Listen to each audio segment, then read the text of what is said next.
It's Blue Sky Talker here.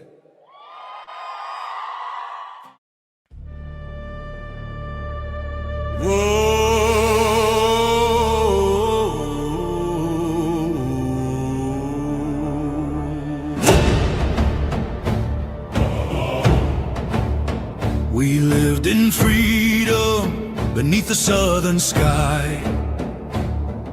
Spoke our minds and asked the reason why. But now they demand, prove who you are. They call it safety, but they've gone too far. For every click, a record's made, a profile built, a voice betrayed. Fair go Australia. Oh, the gatekeeper screen is bright, but behind the machine they steal our rights. Your name, your age, your every stand in Australia, where freedom's now banned. Freedom's banned. Freedom's banned. Oh.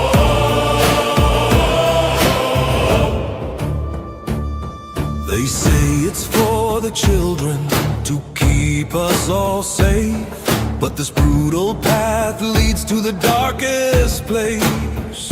A global line behind each door, counting voices, keeping score. They say protect, but they mean control. They claim your screen, they claim your soul. Fair go Australia. Oh, the gatekeeper screen is bright, but behind the light is a dark, dark night. Your thoughts are tagged, your speech is scanned in Australia, where freedom's now banned. Mama, I can't log in.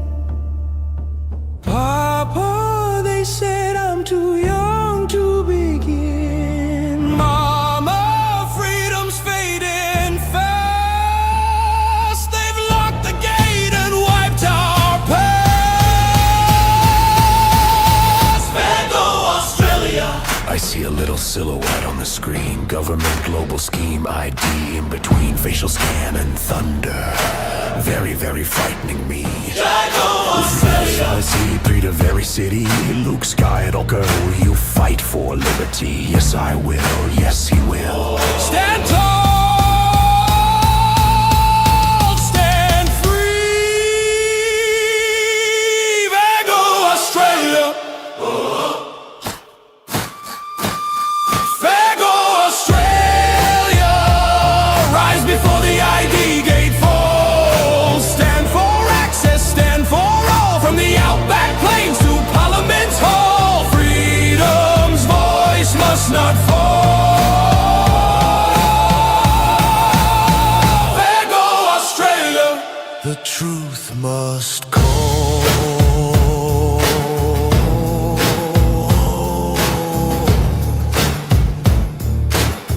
Don't trade your voice for a promise of peace. Freedom, once lost, is never easily released. Keep the gate open. Keep the gate open. Forever and ever. There go Australia!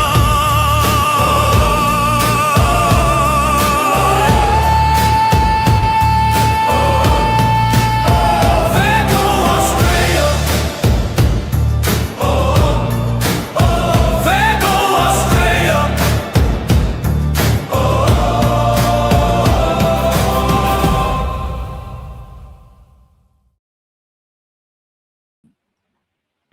So that's a new song by Sigmund Torbert, and using AI for the great music. song.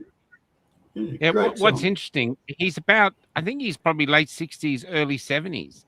And so that's what I love. You know, that's everyone's in, everyone's getting in, and everyone's getting into it. How are we going, you two? So, John, I'll get you in a sec. How about you, Paul? How have you been in this What's wrong with my hair? How have you been in this since New Year and all this stuff and the digital ID coming out? Yeah, Because I know that. I'm going really well. That's important, isn't it? I mean, the year's fairly young, and good evening, gentlemen. Yeah, look, I think there's a lot of opportunity ahead of us as there is risk this year. I think a lot of people are waking up to things and maybe understanding that this whole freedom thing that people keep rabbiting on about maybe does have some legs, and there are reasons why people have spilled blood for it over the past generations, and responsibility. And I'm sure we'll get into all of this, but the particular avenue that we're facing at the moment, with the social media ban and the incursion into the family decision, I think maybe is one of those it's so bad it's good things, because parents in particular are having to really ask some pretty fundamental questions about their role, and so that's a really interesting area for me, and I'm happy to tackle the new year. So yeah, sure, we should talk about it in a second. Go ahead, John. So it's supposed to roll out in 2026. So how is the average Australian citizen going to experience this? It's meant to be the full rollout of what is called the Trusted Digital Identity Framework, which facilitates the Digital ID Act of 2024. So is that right? How is that going to change everybody's lives in the country when we get this full rollout? Or are they completely incompetent in everything and nobody's going to notice, and it's going to be like the vape bans and the legal cigarettes and everything? People will just find their way around it, like all the kids have just done with social media bans. What's going to happen?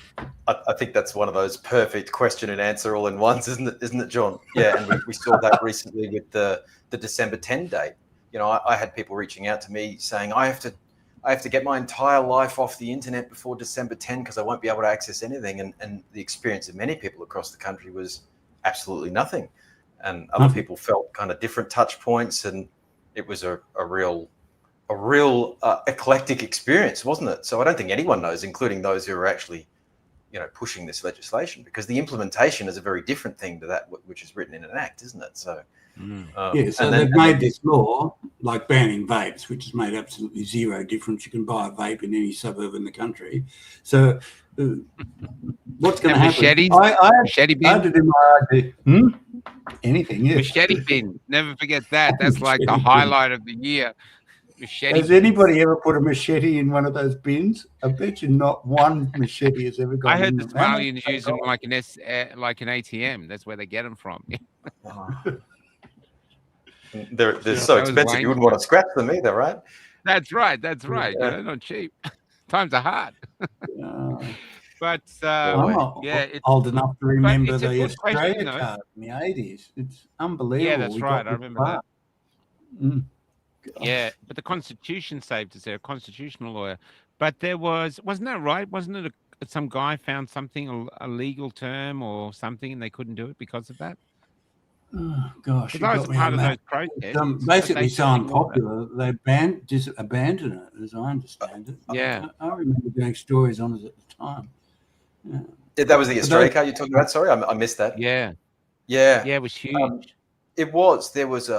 That was the final nail in the coffin, actually. It was a kind of a formality. There was some, kind of paraphrasing here, but there was some reference to a start date that wasn't defined or couldn't be defined. So it was some sort of legislative glitch at the end that was the final nail. But yeah, I mean, it was. Yeah, that's what I thought. Big campaign against it. Small things. Sometimes the little things, right? The straw that broke the camel's back. Yeah, but there was huge protests at the time. It was really unpopular. Sorry, John. Really unpopular. Yeah, and it came in late. Were you working then, John? Yeah, I had to go and do stories on it. One story I did, which was really interesting, because these things have real side effects, and this has been a problem that's plagued Australian agriculture ever since, for instance, is there was a huge tribe of itinerants that would travel the country picking tomatoes and in the north, in Queensland, and asparagus in Victoria, and on, really tough, rotten, hard work. They'd all arrive in each town. They all had kids, they had caravans, they spent a lot of money in town, and it was an open secret that they were also on the dole at the same time. But they were a huge support to these country towns, and all the farmers absolutely relied on them. And they were very clear that if one of the justifications, the same as today, was that, it'll stop fraud, so it'll stop social security fraud. And they said, if you stop us doing that, this is a tough life. We're all living on the road. If you're going to do that, we'll just back up and go and live on the dole like everybody else, which is exactly what ended up happening.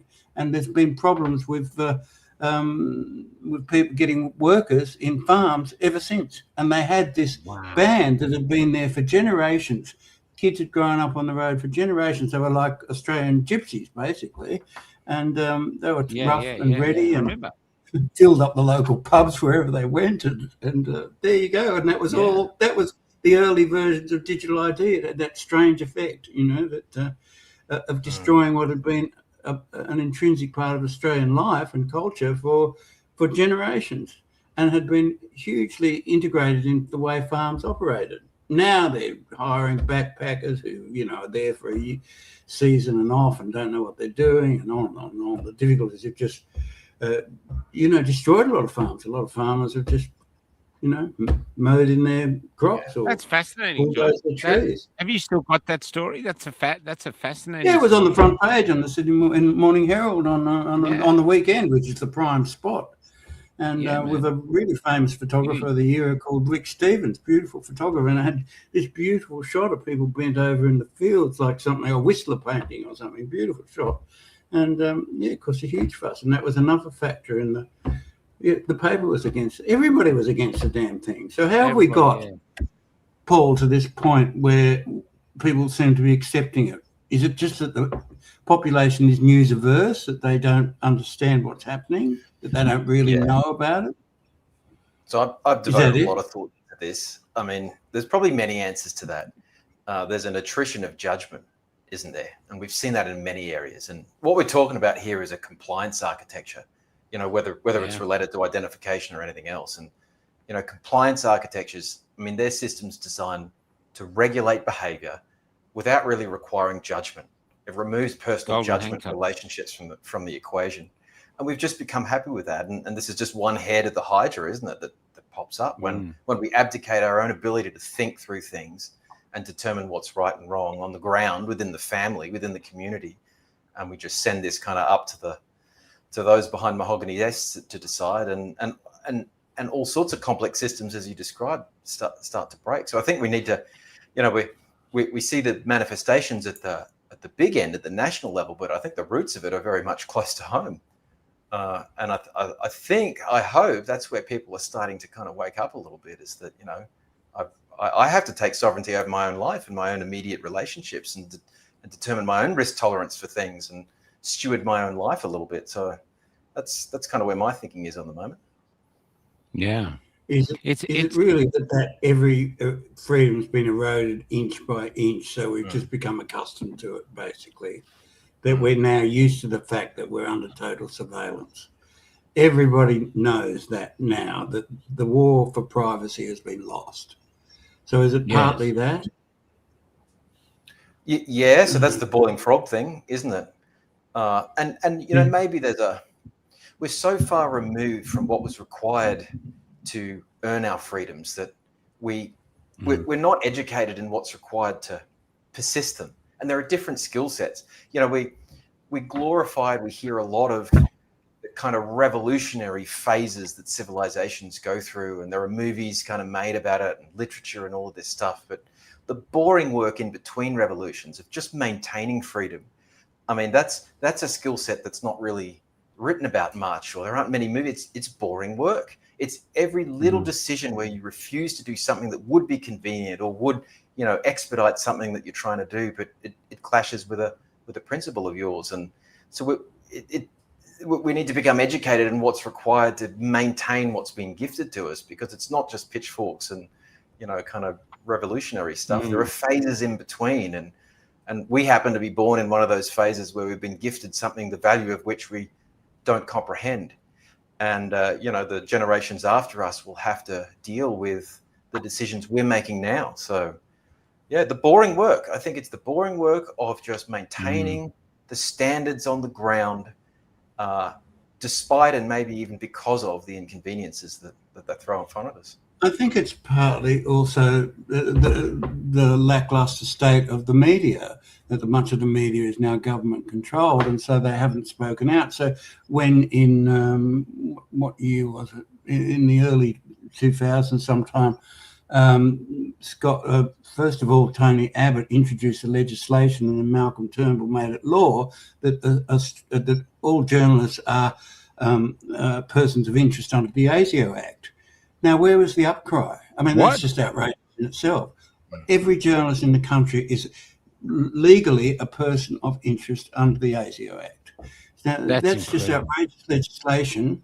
There's also a thing called the Journalist Information Warrant, which means they can monitor everything you do, back years, everything. Everything you do, any journalist does, can be completely monitored and tracked. Don't for a moment think you're not tracked, Michael. And where was the outrage? And if you reported the fact that you were the subject of a Journalist Information Warrant, that is 2 years jail. If you acquire a suspicion that you may be the subject of a Journalist Information Act and you publish that fact, that's 2 years jail. What the heck? What you're saying is if I discovered that I was being monitored and I published that. If you were the subject of what's called a Journalist Information Warrant. This was introduced by... And how does that work? What did they bring that in for? What was the motivation behind bringing that in? Did they say, or they just brought it in? Oh, hang on. I wrote a story about this quite some time ago. 2019, I wrote this.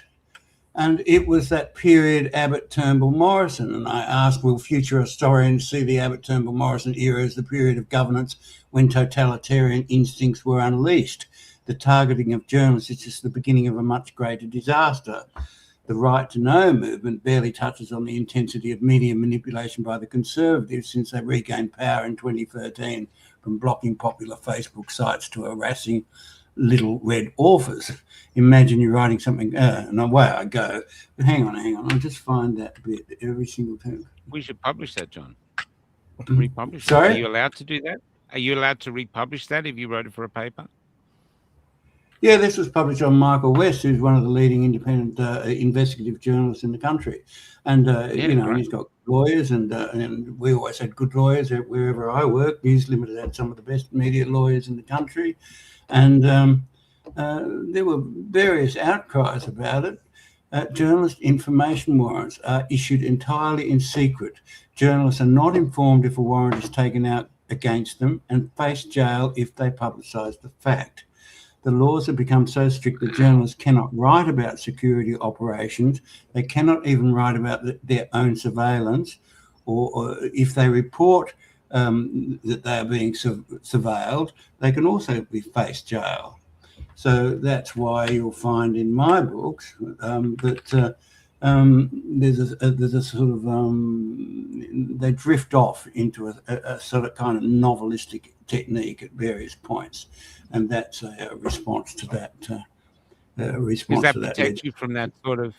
Because that's what Paul did, didn't you? Your first novel, Paul, was written from a novelistic point of view. Yeah, well, certainly a human one. Yeah. Lots of facts and research, but I wanted to bring the human story to what we're going through right now. And look, what we're talking about here is the natural end state of power, isn't it? When power centralizes, of course it's going to be used. Power is the perfect drug, isn't it? It's unavoidable regardless of who you are. And we all like to think that we pigeonhole ourselves as the person who wouldn't use it, but it's just a matter of time, isn't it? So, John, do you think that's where the decline in journalism started, with that act? No. It began decades before with the sort of commercialization. There's what's the damn book called? My brain's not working. But it started decades before with the commodification of it, that once upon a time every small town had its own newspaper, and all the miscreants and local drunks and car thieves and whatever would make the paper, and some of those stories would end up in the city papers, and so on and so on. So there was all the local courts were reported, and so on. And now most of them are just filled with regurgitated press releases from governments or corporates, and it's completely collapsed. It's also partly a financial thing. It's to employ a journalist now is expensive, whereas to regurgitate a press release costs next to nothing. And that, of course, is why the 1.2 billion. Yeah, why the $1.2 billion ABC, the government's propaganda wing, regurgitates the CNN and the BBC and NPR and all the rest of them. It's cheap copy. It fills hours and hours of copy. Costs virtually nothing. Imagine if that 1.2 billion the ABC gets every year, you gave $1 million to the top 1,200 news outlets in the country. What would you do with $1 million, Michael? I get a toilet in my bus. Wow. I hear a load of trees all around Australia going, please give them a toilet. The last thing they want is a vibrant, independent media, for God's sake. The last thing. Yeah, it's really interesting, isn't it? No, but I don't think we are straying, because there's some other major journalists who are like you, John. There's one in Perth, Jerry. I can't remember his second name. He was with the West Australian for years. He's like you. It'd be interesting to bring old journalists on to talk about what happened. How did we lose journalism? Because I remember a point where you'd get on a bus or a tram or a train and it'd be just full of newspapers because everyone read it. I know it's online stuff, but it's different now. The articles were different. But anyway, let's get back. Before we go on, I'll start to what we're doing here tonight. So Paul wrote a book and we were promoting it on our site. And do you want to tell us about the book, Paul? Yeah, it's called Citizen One, The Case Against Digital Identity. It's quite a few years of research in that. It's born from the digital enforcement that we saw roll out during the last half decade. And I combine both my engineering background and kind of produce technical warnings, but also incorporate some of my family history. I've got German heritage, and parts of my family lived through 1930s and 1940s Germany, and I brought very much the human story. What does it actually feel like when identification defines your lived experience on the street? So I weave my family history through. This is the well-trodden path that we're starting to walk down. So we didn't need just another textbook. We needed something that actually kind of gave you the goosebumps a little bit. So hopefully I've achieved that. Yeah, cool. And it's and so John was the one who instigated my novel Goodbye Road. He came up and said you should put them together, and edited them. Did a brilliant job. But he was pushing me right up to the heart attack where I think I was going to die, and so he gave us the idea for that. And then he's got his books here because he's got his own publishing company, A Sense of Place Publishing. But what we thought was, the Cafe Locked-Out community is people, this is our literature. So John's got these books here. They've been selling too. But the Australia has changed, or the publishing has changed. Getting a publisher who's going to publish you, market you without the stuff that we're writing is probably never going to happen. So, but we can market them. So if you're out there and if you've written a book, or you want to write a book about, say, the current 5 years or the state of the country, a book that publishers won't look at, but you want to write it. Well, at the moment, we got John here who can edit it for you. So you can talk to John and figure out a cost for editing it. He does a brilliant job. And then you've got a book that's going to last forever. And then what we're saying is we market those books. We take 10% of marketing if they sell. And then what I've been doing is I'll get this down. So if a sale comes in, and sales have been coming in, I send the order to Paul or John, whoever's got it, with the money from the mailing, and then they sign the book. So it's they get to sign the book. So it's historic. It has more value now because it's signed. Jack Boots book, which you had up. That Jack Boots book that you had up is a really interesting case. You had it up a minute ago. If you looked at that cover, see on the right-hand side where I am. And she contacted me completely out of the blue, and she's an elderly lady, and she's got terminal cancer, and a lovely person. And she wrote this book about being a grandmother during the COVID era. And her thesis essentially was that why it was so bad in Australia, like we had one of the worst responses, or the worst response in the world, depending on who you talk to, that why it was so bad here was that we collectively as a society forgot the wisdom of the grandmothers. We forgot the ancient spirits and the ancient ancient traditional ways, and out of the blue, we took some months of work to get there, but it came up with that. It's actually a really lovely book, and she's got a new one coming out shortly. That's beautiful. There's a load of grandmothers here. John, there's a huge amount of grandmothers in the movement, and they've been remarkable in the movement. But they've been, instead of being listened to, they've been beaten up. They've been pepper sprayed, by young men dressed as police officers, smashing them to the ground and pepper spraying them. And we sort of forget it. But if you actually take the vision, make it black and white, you could stick it in Schindler's List, it'd fit. You know what I mean? So much for respect to elders, hey? The wisdom of the right. past. And don't need any of that. I remember in Melbourne, the police, after we had all this vision of the police beating all these Victorians up, viciously beating them up, including that guy they power drived into the floor of Flinders Street Station. Then they came out with a thing saying violence against women is wrong, and they had these police officers things saying violence. So we put a video. And it was just police beating up women and the police commissioner going, violence against women is wrong. They can't see it. That's the extraordinary thing. They don't see any issue with it. And it's, I actually met that woman. So I think I'm the only journalist in Australia who's actually talked to her. And what she said was remarkable, because they came out and said that she was a man dressed up. That was the story they put to try to get off the hook, and people bought it. But what she actually said to me was, I said to her, is the reason you ran away, and she was wearing the Australian flag as a superhero cape, and she was a big woman. I said, is the reason you didn't run away because you took it for granted that the Australian police would not hurt a grandmother? And she said, that's exactly what I thought. So she stood there. The others ran away, but she stood there. I'm in my 70s. They won't harm me. And they did.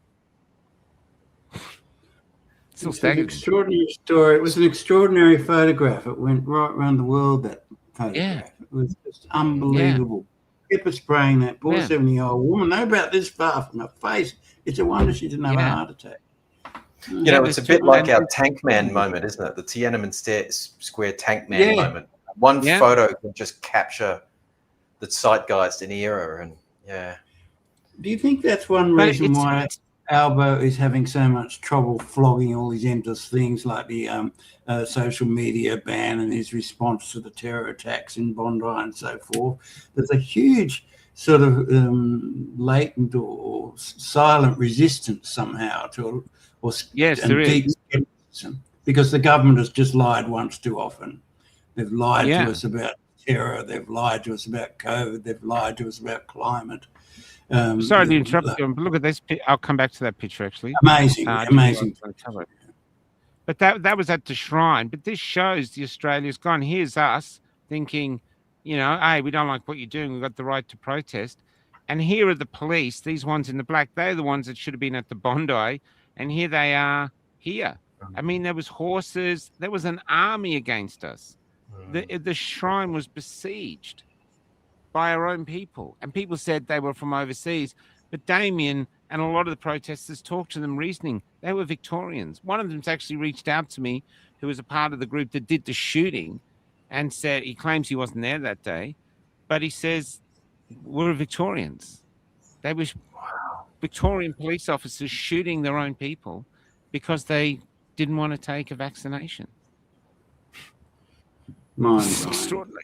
That's why the work that you guys are doing is so important, because the other thing too, this is what I'm trying to get home to people. I was telling Dr. Phil Altman, is I believe they have a law now that they can go back through your Substack posts and other things and reword it.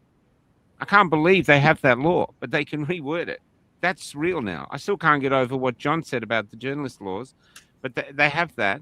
So if you really want to capture history now and I'll protect history, then it's books. Malcolm Roberts said that. We have to get back to books because they're not going to be able to go back and rewrite all of Paul's books and republish them and get them into people's hands. Hi, sorry, we just thought there's the new one. They're not going to be able to do it, but they're memory holding as we speak. That's the what they want parchment to is do. the ultimate act of resistance, isn't it? And it's Yeah, it's distributed, strange, That's right. isn't it? hidden under mattresses. It's just it's timeless. It's elegantly timeless You in can a see the way, priest isn't at the door. Hide the books. Hide the books. it? Yeah. And So it's also the ultimate long form format, isn't it? You know, people engage Yes. with long form interviews and sit there for hours in an interview, but a book takes a lot of research and structured thinking, and you know, it's a relationship. It's like sitting across from the table with a glass of wine with the author, you know, for 6 hours or however long it takes to read, and you get to have a bit of an experience inside their mind, and it's a really quite a unique and novel format. I find that is not trivial to throw together in a very throwaway, trivial, short attention span era. It's got a certain draw to it that's romantic and functional. So, yeah, I see a big comeback. Well, yeah, I yeah, also think I was talking to John. I also think people don't always think if we say a novel, you've got to write a really big book. Maybe do like with the old Westerns, you know, a 10,000, 20,000 word book that is about a particular incident that you went through in the last few years. Might not even be COVID related. There's so many other things happening on the farms and everywhere. There's just corruption everywhere that if you've experienced something like that, I mean, there's one guy in South Australia. He'd be great to write one. He was arrested and he's been pulled through the courts now for like 4 years. And what he was doing, he was going up and sticking other QR codes over the logging QR codes that went to a page that told you why you shouldn't get the vaccination. That's all he did. And he's been tormented ever since. So I'm just going to put up yeah. Yeah, and while you're doing that, since we're hoping to encourage writers here, there's another component to writing a book that maybe isn't as widely considered, because you think, oh, the process of writing a book is me communicating with the outside world. But I don't think you're ever really the same person that finishes a book as the one that started writing it. You know, the journey of the author going through there, as I said, as you construct your thoughts, you're forced at many points to challenge a lot of your own assumptions because you're structuring them in words that other people will read. And it's actually a journey of self-discovery. It could actually change you in a very positive way that no other endeavor might. So it's not just the kind of important work of keeping history, but it's really a self-development path that forges you in a way that's been unique in my life. So that's another encouragement, perhaps. Yeah, it's cool. also But John, forces you're you live for a writer, John. You've lived basically since you left home. You had the gift, and you've been doing it all your life. But you're unique, John, because not only have you been writing about Australian culture like at the forefront, but you've seen it change, and I think you've done stories to try stop it. So what is it you think that's driving this change, John? That reason can't stop it. Common sense, reason, nothing seems to stop it. It just continues to roll out. Well, if you read that book by Hannah Arendt, the Origins of Totalitarianism, that totalitarianism is a part of the human psyche or the tribe. It's a drift within humans themselves to these totalitarian places, and what we're looking at is a digital enablement of totalitarianism. This guy, and it's, I don't know, it's the Hollywood factor. So few of our writers get any recognition or get, apart from the News Limited and Fairfax and ABC, which are all government manipulated or government owned even, and they're manipulated through the advertising budgets mostly, and also through the Mockingbird 2.0, as they're now calling it, having personnel on the actual news floors. It was always well known that News Limited have very close links to the security agencies. If you look at the last weekend's paper, for instance, all in one way or another, almost all the commentary is linked in some way or other to government operatives.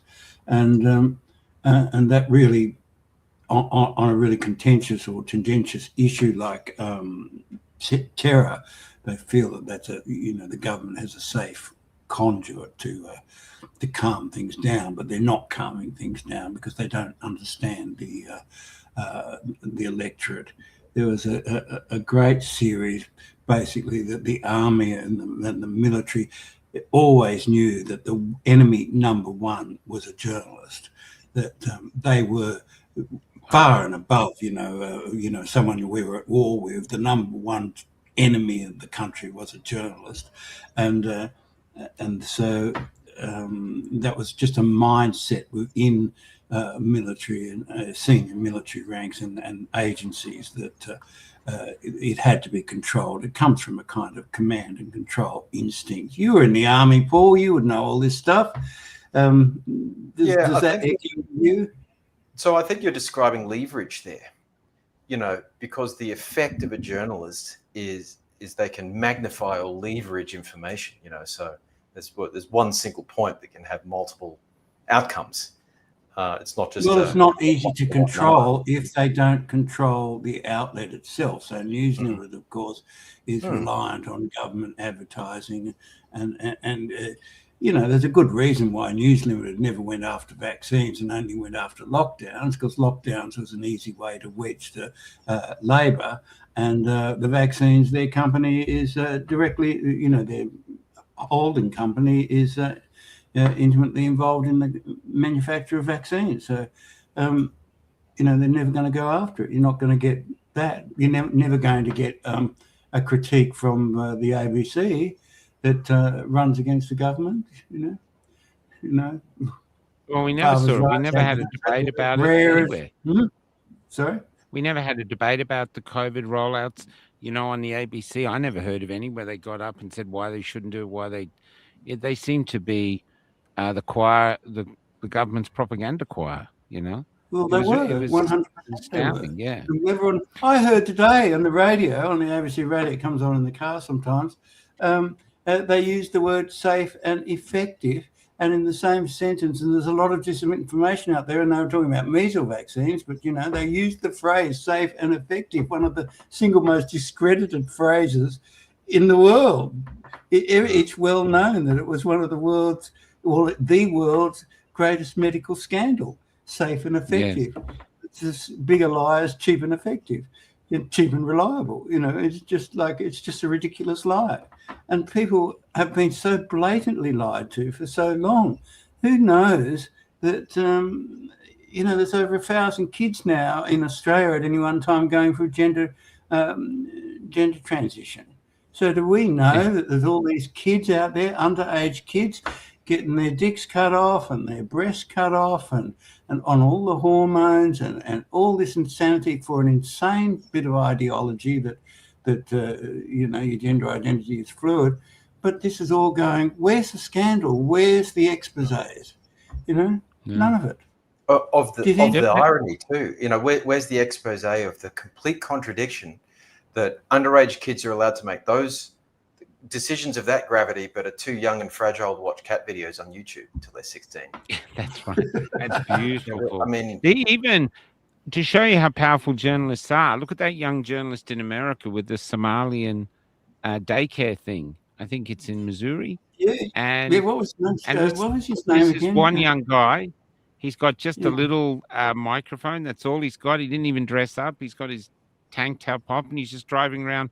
It could have been any of the independent journalists going around. He just got the scoop. Obviously met that guy. That guy said, I've got a great story. He just went with it. And it's been one of the stories of last year, or it did happen this year, but it's staggering. No, it's still going. And I've seen they've been on there trying to discredit him. What's his name? Shirley. What's his name again? I could look it up. Anyway, he did what every normal journalist would have done. When they say they're mopping up billions of dollars in childcare subsidies, the Somali community, let's go and have a look at the childcare centres, and there's no kids in the childcare centres. Funny about that. And they're mopping up millions and millions of dollars. But you're a racist if you dare to point out that they're consuming millions of dollars on a blatant fraud. And of course, we know all this is going on with the NDIS. Where's the exposés on that? The government has just completely forsaken its duty to represent the interests of the public. Did anyone vote for what is it, 1.7 million new arrivals in the last couple of years? Did anyone vote for that level of mass migration? Did Albanese go to the electorate and say, I'm going to significantly alter the demography and thereby the future of this country, and explain to the public why he thought it was a good thing and why it would be good for us? No, he didn't. Yeah. They just Well, another interesting thing. Sorry, John. Another interesting thing is, like, we've done a lot of vaccine injury stories, and these people are getting no help, not a thing. They can't get on the NDIS. They get nothing. And yet we were in a town the other day.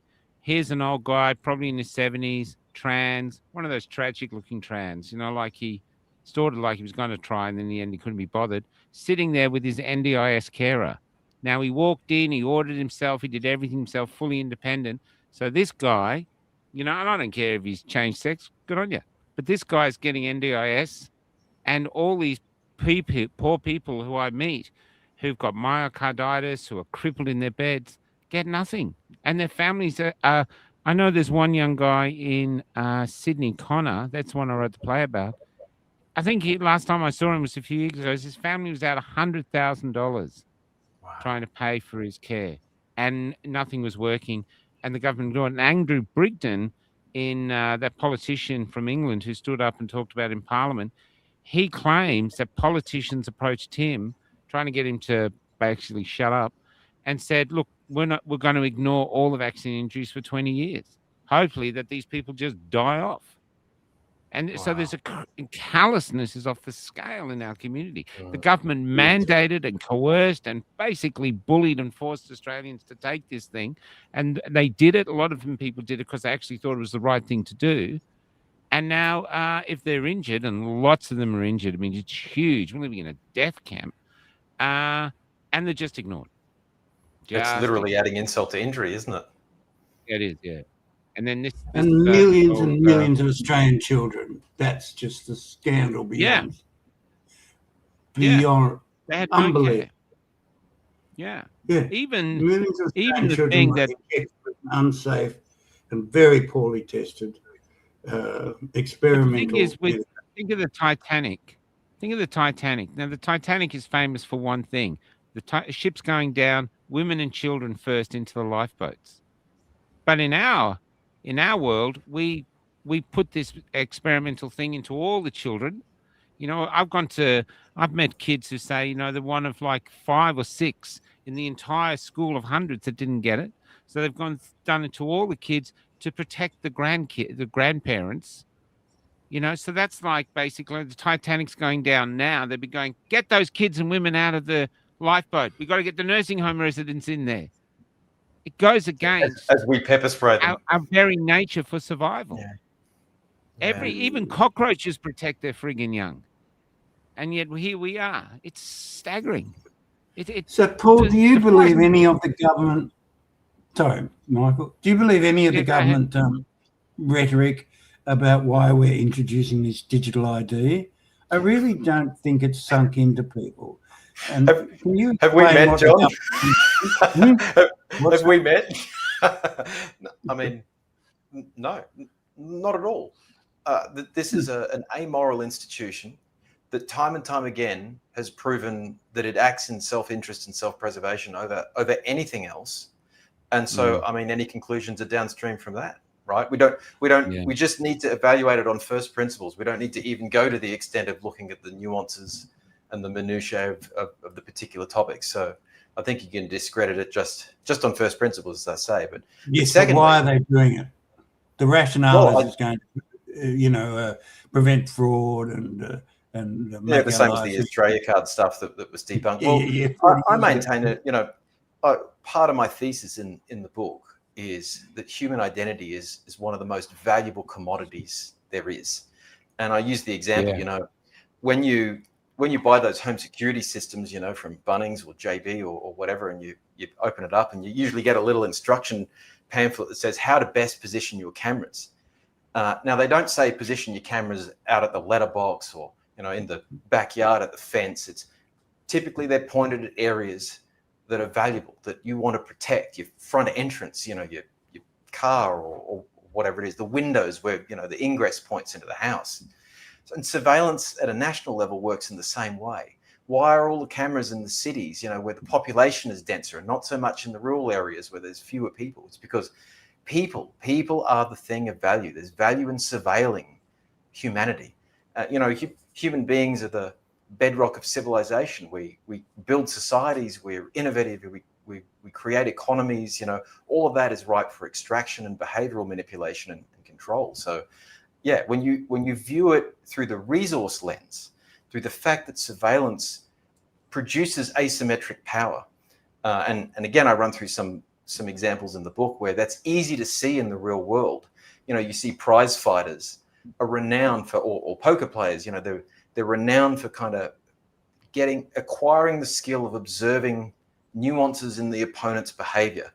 So a prize fighter might review videos of their upcoming opponent's previous fights and look for tells, like, do they prefer the left hook or something? They can use that and exploit that bit of information about their identity or their behavior against them, so they can come in prepared, and that may result in prize money or accolades or something. The same principles apply at a national level. That asymmetry of power is what comes out of an asymmetry of identification.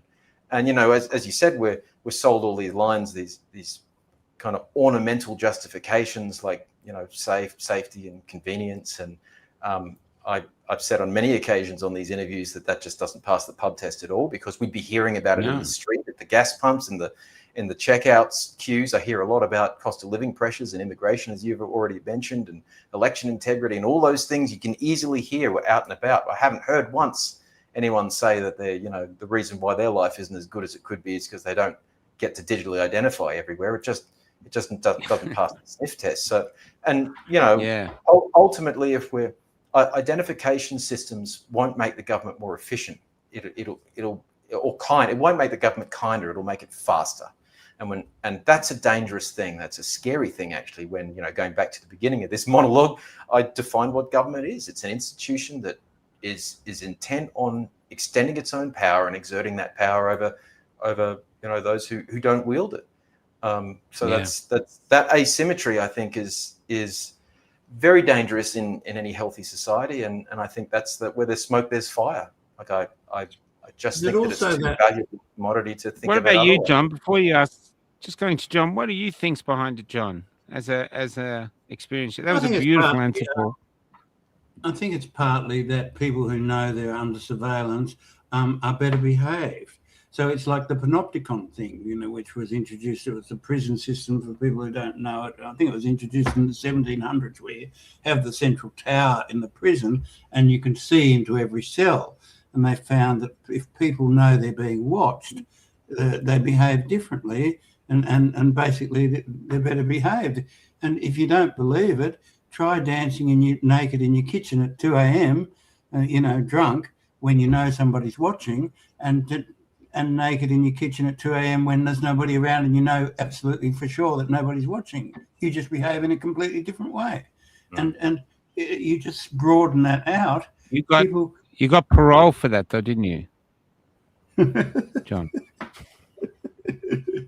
You're the studier, mate, not me. And John, that's the simple case. That you described there, the case where it's unambiguous what is embarrassing behavior or what isn't embarrassing behavior. So you change your behavior accordingly. When it gets really nefarious and pernicious is, again, the lived experience on the street under total identification and surveillance systems, which I brought my family history into in 1930s and 1940s Germany there, where even if you on the books complied with everything that you thought you could comply with, the feeling was still one of uncertainty, of fear, because you woke up every day and you were an Aryan, you were whatever the conditions were. You never were quite sure if you met today's condition for arrest, because not only would the rules change a lot, but they were loosely and arbitrarily enforced by police on the street. So you have that difficult case where it's often not even possible to know how to behave to appease the beast.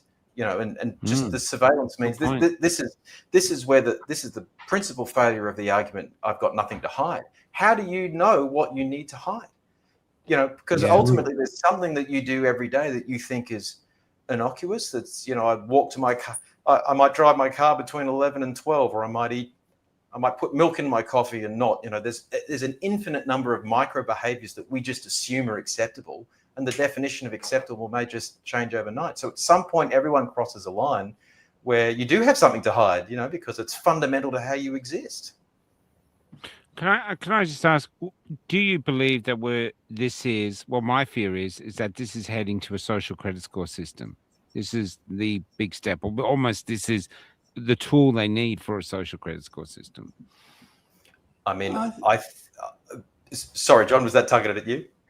I don't know. It's you, Paul. But anyone can answer it. But I'll go with Paul first and go to John. Yeah, either by accident or design.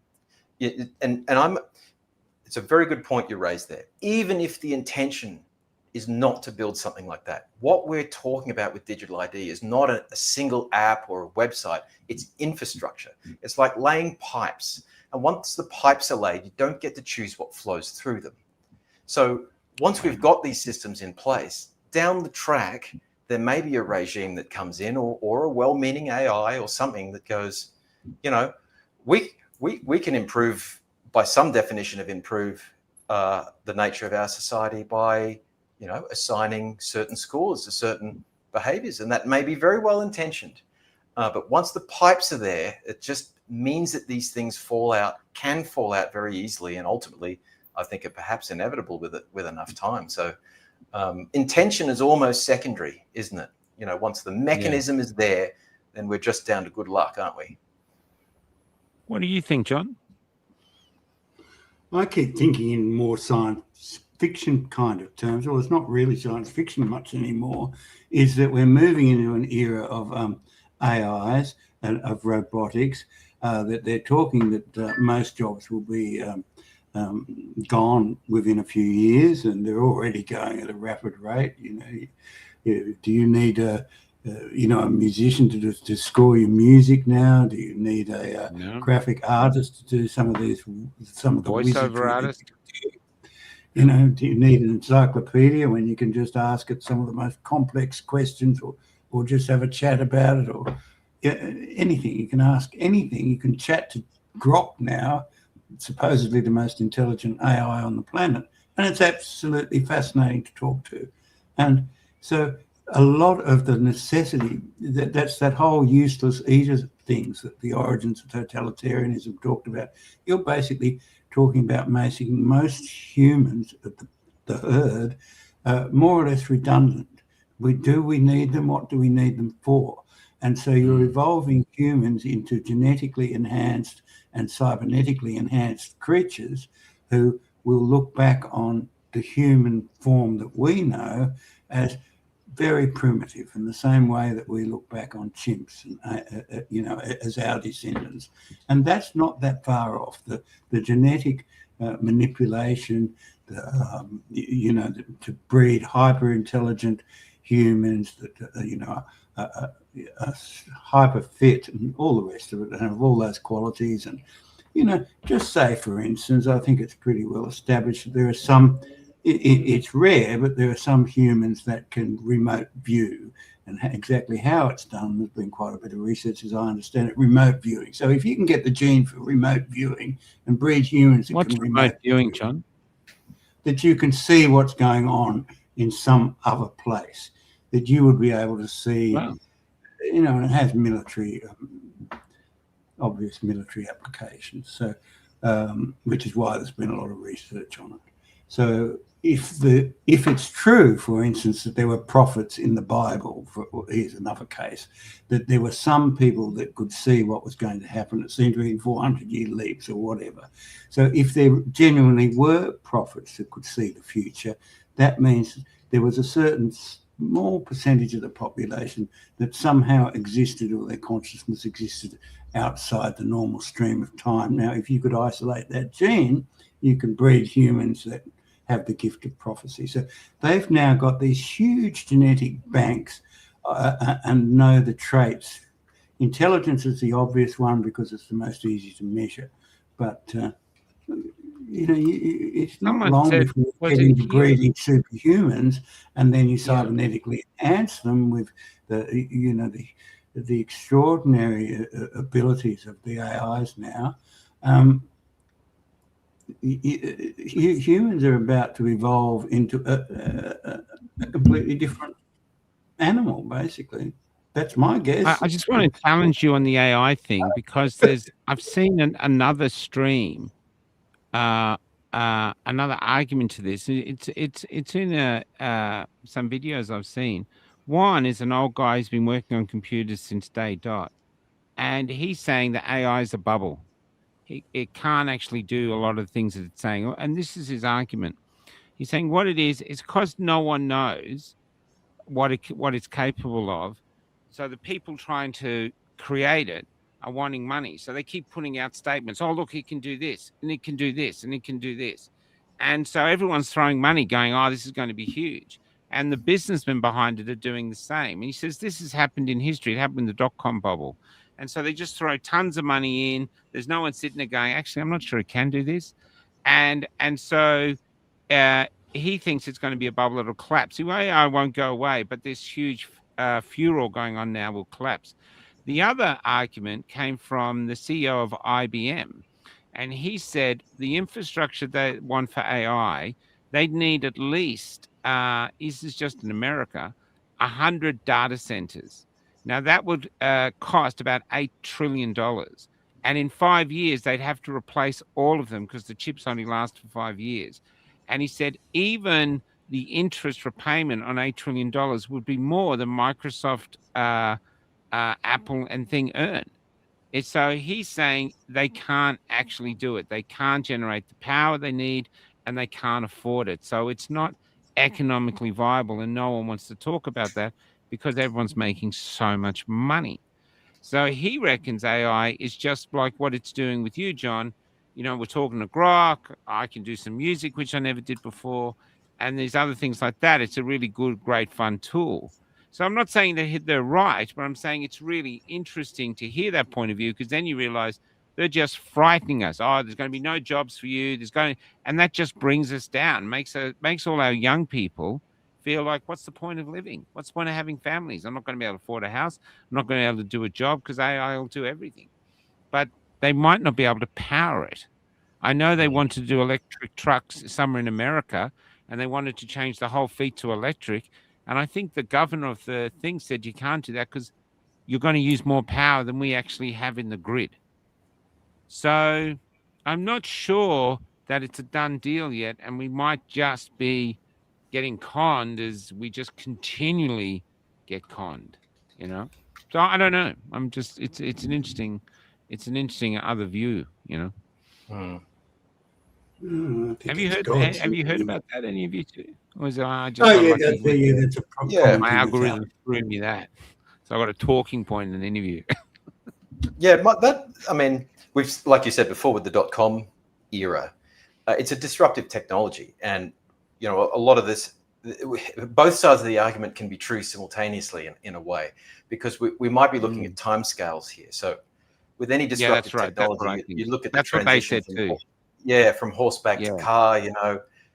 Yeah. Because it's new, we don't yet know how to scale this thing, because we don't yet know what this thing is, and also we don't yet know what the impact on society will be. That's a very complex interrelated system. So we need time for it to bake in. You know, look at how the internet has changed our world. I remember people just thinking that was going to be a fad, and now we couldn't live without it. But that's taken decades, you know. So we will find solutions to a lot of this stuff.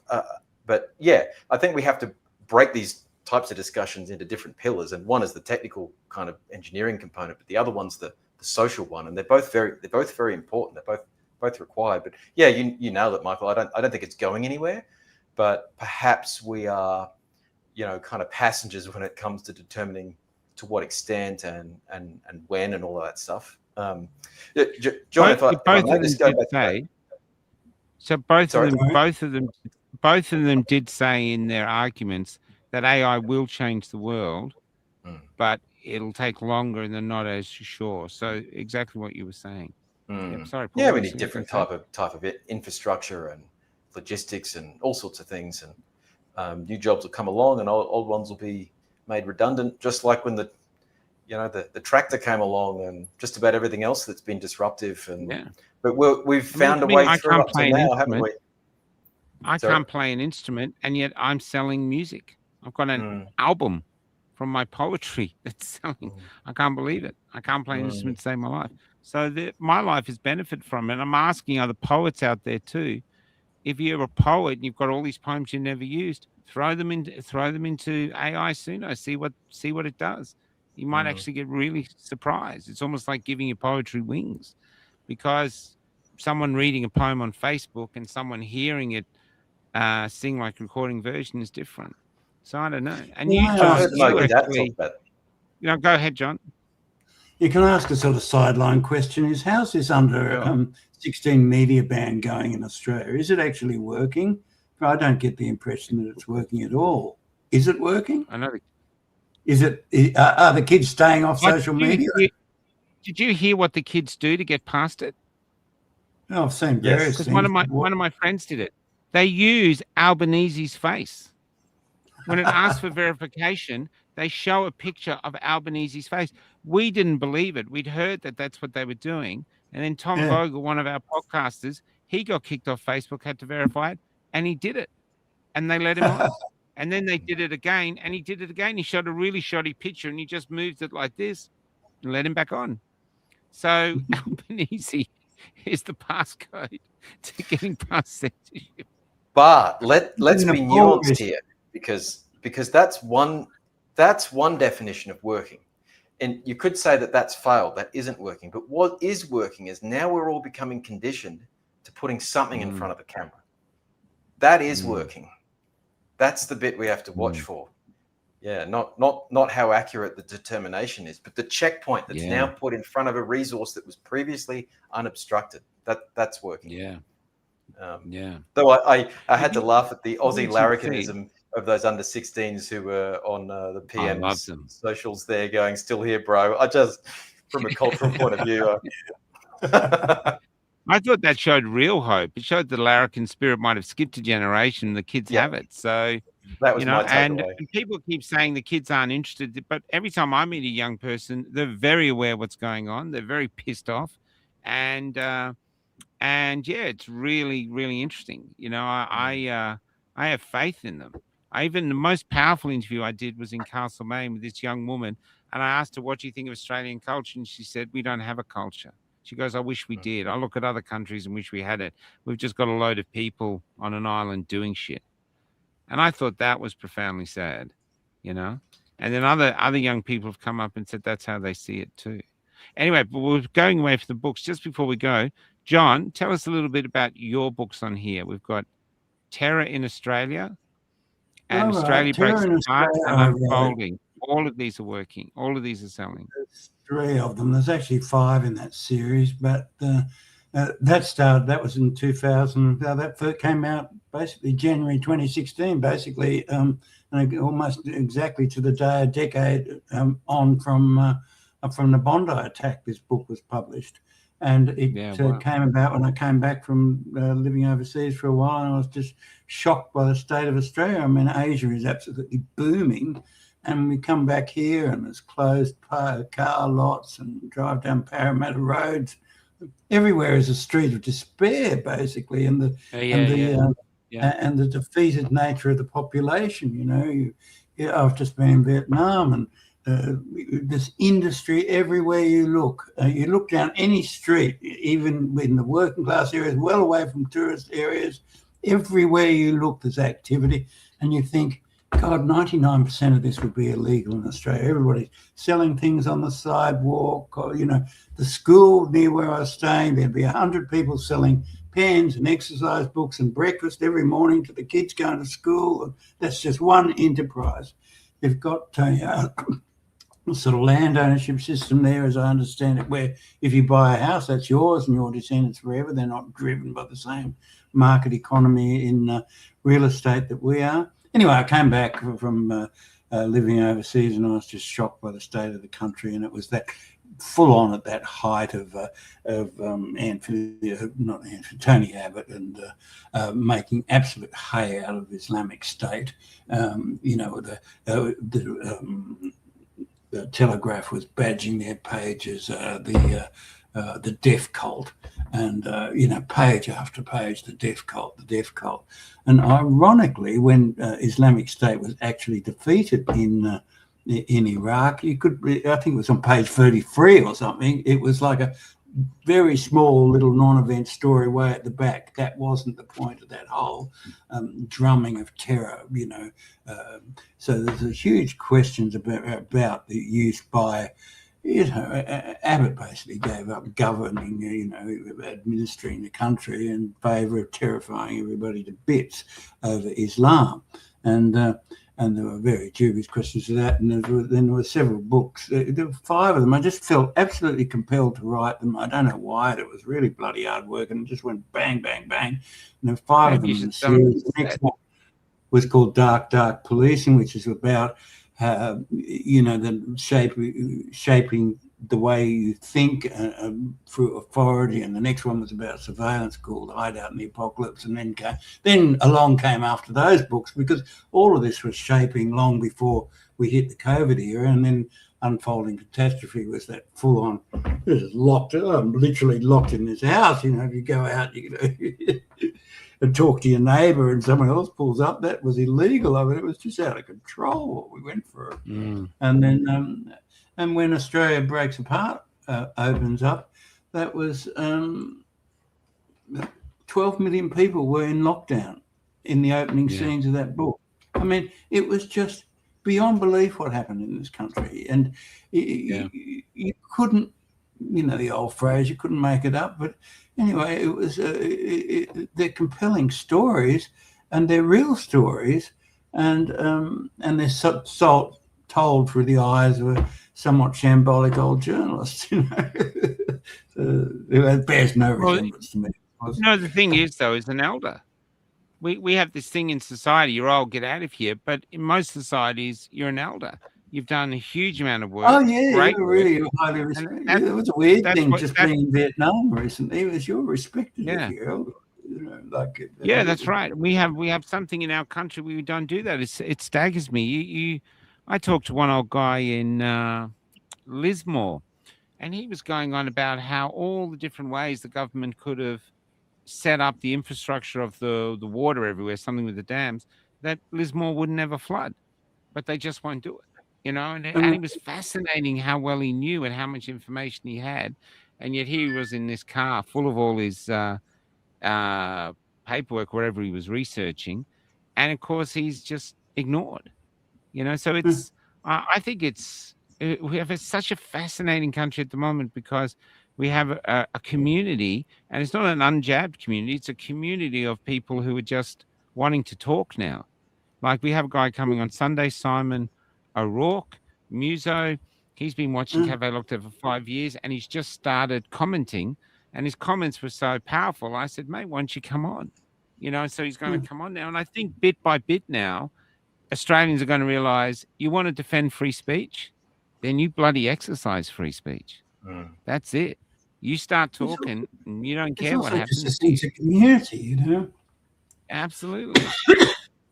We're not proud of our families or our communities or our country anymore, and people want to be proud of themselves and proud of their streets and proud of each other. Even what Paul said about early on about the role of parents, because the way the Victorian have come in now, they've got a new transgender thing now with the kids in school. The kids don't have to tell their parents. The teachers don't have to tell their parents. Basically, once the teacher decides that this is a mature age child, and if the child wants to start transitioning, the child can start it, and the parents are not involved.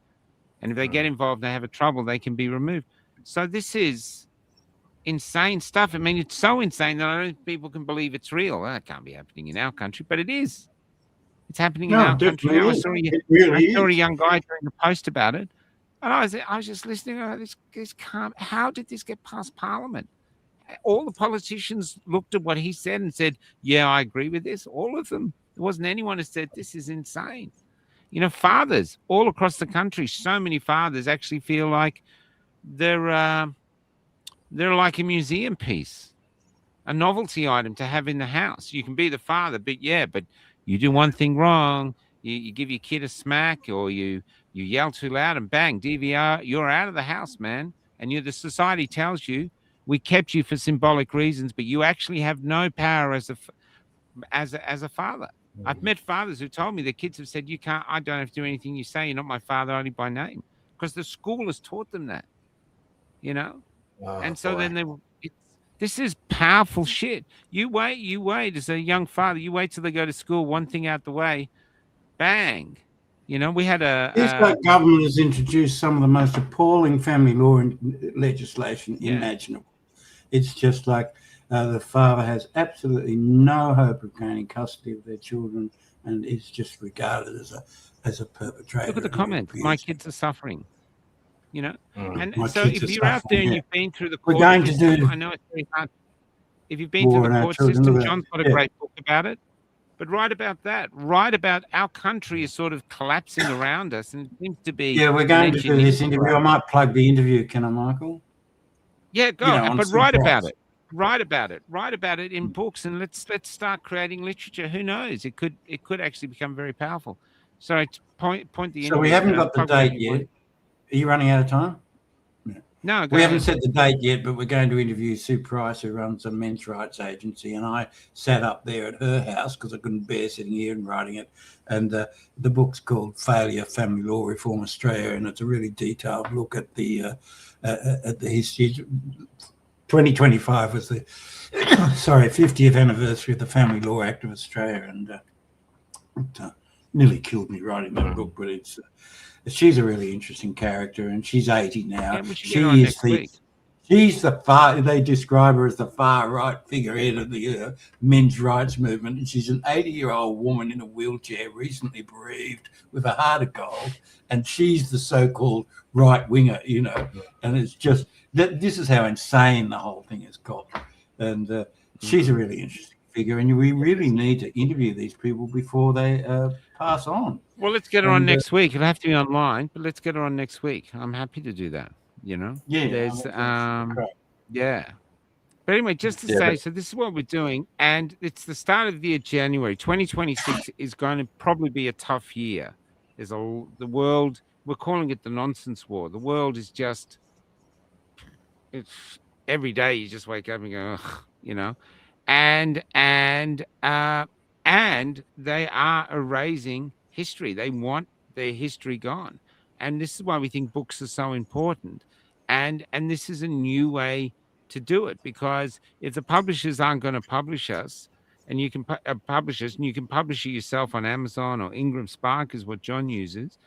You can buy you can buy author copies much cheaper, and then that's your product that you sell, and we can help market that, get you on, tell us about what you've written about, what's it in, if it's good enough to publish, and then we'll market it for you. And so it's not the publishing now, it's the marketing. You're in a platform where people want to hear this stuff and do it, and it's a way to fight back. Let's, if our history is under attack, then it's time to cement it. But we were here, so in the future people look back and go, there was resistance. Almost all publishing in Australia is pretty anodyne. You've either got all the government stuff that are coming out of the tertiary publishing institutions, that's all government funded or comes off grants or so on. So it's all very safe, very government funded, and very boring and very non-confrontational, or it's very safe. It's either the bookshops have all got Stephen King and the big sellers, or the Outback romances and so on. It's basically the only Australian content. That's true. So, yeah, you've either got the blockbusters or you've got the or sports stars. Oh, yeah, sports stars. Bird books do well. So if you're an ornithologist out there and got a bird book, you've got a good chance of getting a mainstream publisher. But otherwise, basically zero chance. But what I love though is at the moment people are buying them, and I think they're buying them because they realize it's important. So people. Like they're buying 4 books at a time. That's the most we had, a 4-book sale. We've had several 3-book sales where people buy, and we haven't even marketed it much. It's just through here, and people are seeing the importance of it. And other authors, Liz Gunn and Barry Young, who from New Zealand, the guy who released the data he's now considering doing it. And so even if they yeah. don't come with us, it's just promoting people. The internet is going to be compromised. It's time to Cement our history, I've lost my as you say. yeah, cement our history. I knew it was a C word. Yeah. And but yeah, and here's where we are. And there's other things too. I think if we go forward into this year, we are this incredibly strange but powerful community that is yet to give itself an identity. We call ourselves, they call us anti-vaxxers, sovereign citizens, all this, but we haven't given ourselves an identity. Everybody freedom fighters, but we're not really fighting for freedom anymore. We're not out there punching on and breaking glasses. It's like that boring pit where we're not sure what to do. Well, now is the time to give ourselves an identity, because when you've got an identity, you'll fight for it. And that's what you said. They're after our identity, Paul. And one beautiful thing about our community that I love is you can be an individual in it. You don't have to think like us. I got a short. Basically. So I was just going to say, if you'll indulge me, I got a short story on that. It both illustrates the power of books that you've been talking about. It also goes back to your comment before about that young man in Lismore, was it, who said, we don't have a society. We don't know who we are. Words to that effect. Yeah, and that's right. I'm always reminded of a passage in the book Tobruk by Peter Fitzsimmons. He's the history that's recorded in Peter's books is remarkable, the Australian history. And there's one little snippet in that very thick book that I think will gift people at the moment, at this time we're living through in this country, an idea of who we at least were and who I think we still are under the surface. So if you'll indulge me, it's just everything in one. I love this story. It was go ahead. Lieutenant General Sir Leslie Morshead, who was the famous commander of the troops at Tobruk, and under his leadership, and he, by the way, was a humble Sydney school teacher, and yet he was the one who was the first in the world to defeat Rommel's blitzkrieg. Blitzkrieg had destroyed Europe. It was being used effectively in Africa, and it was Aussie. It was an Aussie out-of-the-box thinking and a refusal to lay down against a heavy tyrant that effectively cracked that. But these are national stories. I also want to focus on the rubber meets the road stuff. And 3 days before Rommel's invasion or original attack at Tobruk, 3 days before, there were Aussies they were from the 224th Battalion under the newly formed 9th Division. They were kind of ragtag. They were brand new. They were kind of half armed, half trained Aussies, and they're there digging defensive trenches, and they're shirtless and they're sweating and they're just doing the work, and they're there with Brits, right? And this one day, 3 days before the attack, this British artillery officer comes out, and he's just the epitome of a British artillery officer. He's got his Sam Brown and his beautifully polished boots, and he's got his adjutant in tow, and he comes along to inspect the Aussie troops here. Now, these are Aussies under Australian command, and they didn't give a damn that some British officer was there. They were just digging trenches because the work needed doing. And eventually this captain, he was a British captain, couldn't take it anymore. And he walks up to one of these shirtless diggers and clears his throat and says, "I've heard you Australians are a rather undisciplined bunch, but surely you know enough to salute an officer." And this digger stops digging, surveys this captain up and down, leans on his shovel, and then turns around and grabs his shirt, puts his shirt on, buttons up the buttons, tucks the shirt in, and turns around for the first time, revealing his epaulets and the fact that he was a major. And the blood just drained from this captain's face. And this Aussie major said, "As you can see, Captain, I'm a major. And what's more, I'm the commanding officer of these men. And I tell you, they don't even salute me, let alone you. So since I outrank you, you can stand to attention and salute me." And, this captain snapped off this textbook salute and kind of, again, pale-faced. And the Aussie major just looked at him and dismissed him by saying, "Now piss off." And then he took his shirt off, turned around and got back to digging. That's what this nation was born on, a rejection of hierarchy and power. When there's problems that need to be solved, we do it on the ground and we do it to a world-class standard. Yeah. So, for those out there who are younger and maybe have been a bit disconnected from that history, it's absolutely worth reconnecting with, and it's something that I think is an opportunity to carry forward, you know. And that was 1941, and that tale went through the battalion for months, and it's still being told decades later here on the internet on a live stream. So that's who we are as a nation. I think we've identity on that. We're going back to it, and books are the perfect medium to carry those sorts of stories. Yeah, stories. That's the thing. Stories. Yuval Harari says it. He says Israel is just rocks. The only thing that makes Israel and Palestine, why they fight over it, is the stories. And so literally we could be going into an era of conflicting stories. Their stories, they're safe and effective, and how we're all going to benefit by having cameras up our ass. And our stories where we're defending our rights to be human beings. Absolutely, standalone. And that's what makes your book, Goodbye Road, Australia's Broken Heartland, so powerful. It's the stories in it. And they're just very ordinary stories. No, some of those stories are absolutely fantastic, Michael. It's a great book. It was a privilege to get involved with it. It was just a fantastic book. Really good. I was really proud of the way it came out. I just thought it looked great. Man. It read beautifully. Yeah. It looked fantastic. And it was a really significant contribution to that reminds me. Basic contemporary history, which no one else in the country has done. So I think now I'm giving you a plug, but it's a great book. Yeah, that's cool. Broken, well-deserved one. Goodbye Road, Australia's Broken Heartlands. Just got this thing here. Did I? I just said it. Look, this is it. I'm just going to show you this, John. I meant to show you. So that was the sign. That's a better picture. So that's the sign I took that's where I got pepper sprayed after that. And it's extraordinary. The violence of the police against this was extraordinary. But I just end on a little. Yeah. Actually, I won't do that. But it's just thank you for coming on.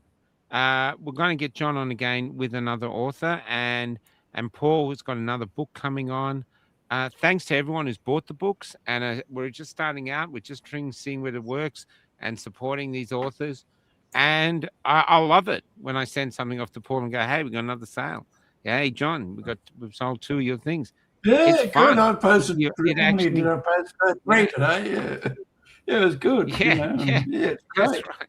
It's great. And so this is what we're doing. This is basically everything. My thinking now is long-term thinking.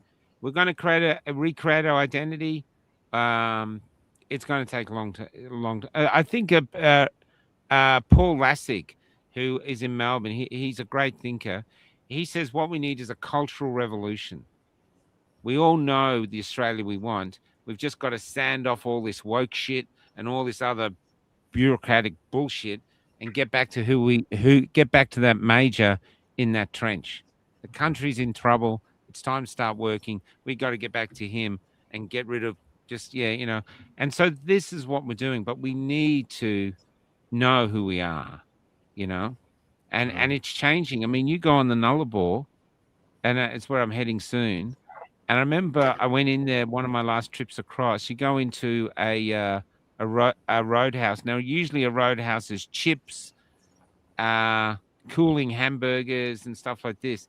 This one was just full of Indian food because the main customers are the Indian drivers.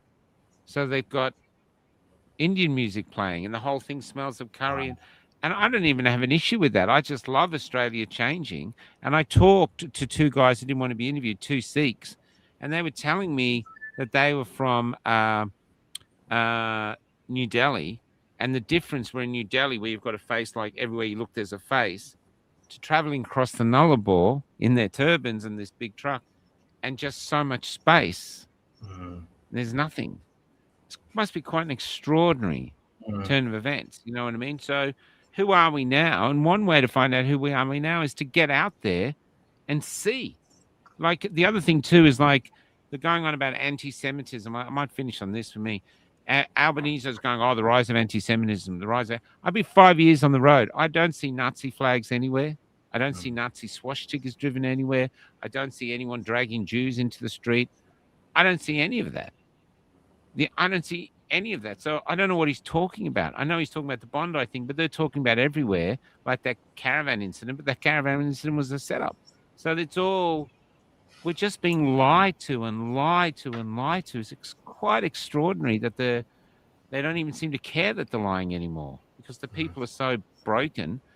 They're just going, yeah, whatever, you know? Yeah. He's Anyway, smearing the entire population. And it's just outrageous. Yeah. All right. Yeah. So it's time to fight back. Don't stop waiting for the white hats. Don't think any politician is going to suddenly, they got rid of the good ones. So don't think any politician is suddenly going to stand around and remember he's patriotic. It's time to fight. And it's the time to fight. You've got children, Paul. We've all got children. What do you want to leave to your kids? Do you really just want to leave bricked up air that you've paid off and they can use it to buy a house? Or do you actually want to live a culture that they would find it worth fighting for themselves? This is where we are. This is this moment in history now. Our country, we could go this way or this way. And it's up to us. No white hats, no anyone else. I mean, I was hoping Trump might abduct Albo, but, you know. Yeah, there's a lot of commentary on his side, Twitter side about, why couldn't you just come and take an Albo? Yeah. Please take him. We'll give him to you. We'll hand him over for you. Yeah. We'll even show you where he is. He's there. Look. Yeah. Just follow the booze. You'll find him. Just follow the booze. There he'll be. Anyway, thanks for coming on. Keep an eye out for... Pleasure. I just want to thank you, Paul, for trialing it with us. You were the first one to come on board and see whether the concept will work. We're not selling millions, but it is working. So thanks for coming on. I'm looking forward to your second book. And John, it's a pleasure to work with you, John. It's just a pleasure, man. I think you're a treasure. I think you're an unrealized treasure. I've actually loved being on tonight, just listening to you being a journalist. It is so effing refreshing. So I look forward to doing another show with you with this woman. Let's do it next week. We're going to go with the song we started with. Men's Rice. Sue's right. Family yeah, great. I'm going to go over the song we started with. This is from Sigmund. Oh, he's got one of those not silly. Sigmund Freud. No, not Sigmund Freud. I'll put it up. I'll find it somewhere. It's in the thing. Sigmund Torbert. Gorgeous guy. Met him in Sydney. And he actually wrote, this is really funny, when they had The Voice, they created a song for The Voice. Johnny Farnham sung it. And all the news people were going, where's the no for it? There's no song. There's no song. Well, he actually wrote the no song with a very famous musician, and they wouldn't play it anywhere. So what we did is we got their video of their voice, removed the soundtrack, and put on his soundtrack. And we played that on one of our shows, just to be assholes. All right. This is, I can't remember what the song is, something The Gatekeeper. So good night, everybody. And I'll see you tomorrow with, what's that name? What's the second name? B. Winfield, who's from WA, who's now selling bee-free honey. So the bee is traveling. See you tomorrow, guys.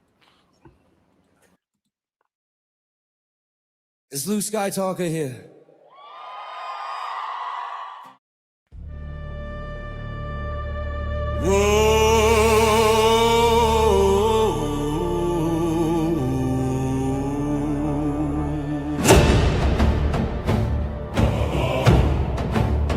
We lived in freedom beneath the southern sky.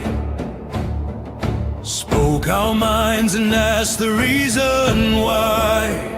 But now they demand, prove who you are. They call it safety, but they've gone too far. For every click, a record's made, a profile built, a voice betrayed. There go Australia.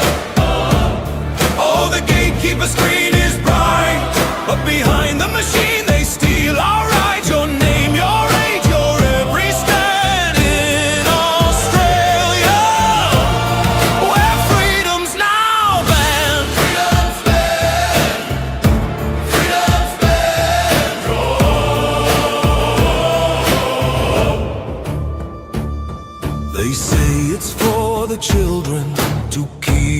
feels all safe, but this brutal path leads to the darkest place. A global line behind each door, counting voices, keeping score. They say protect, but they mean control. They claim your screen, they claim your soul. Fair go Australia. Oh, the gatekeeper screen is bright, but behind the light is a dark, dark night. Your thoughts are tagged, your speech is scanned. In Australia, where freedom's now banned.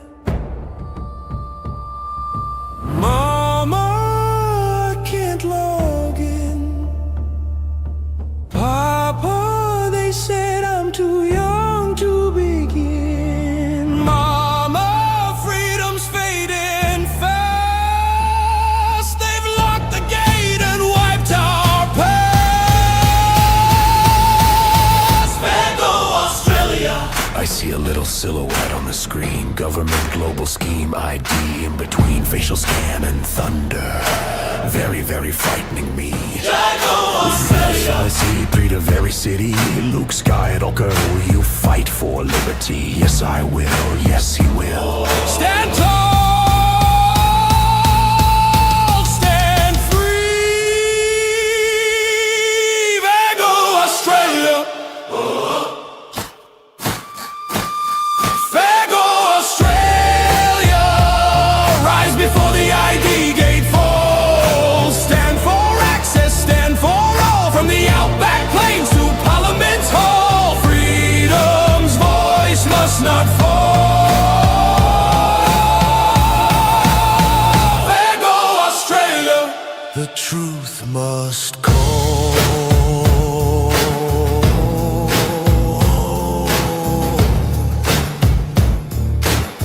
Don't trade your voice for a promise of peace. Freedom, once lost, is never easily released. Keep the gate open. Keep the gate open.